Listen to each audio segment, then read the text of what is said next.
How to send Solana from Phantom to BullX Neo. So hello guys and welcome back to today's video. So first things first, what we're going to do is we're going to go to our wallet manager.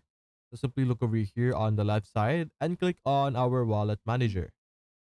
After that, ensure that you have selected Solana over here on the top right section. Typically, it will automatically select Ethereum, but for us, let's go and click on Solana. And over here, you can see on the right side that we have our primary wallet.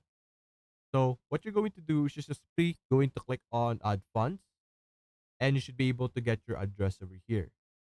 Now, simply either get the QR code or your address over here and you're just simply going to open your Phantom wallet and you're going to click on send over here, select Solana, and then you're just simply going to enter the recipient address, which is our address over here. Then simply enter how much you want to send.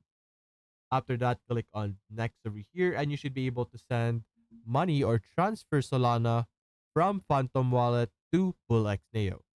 So that's basically it, guys. If you enjoyed this video, leave a like and subscribe. Thanks for watching.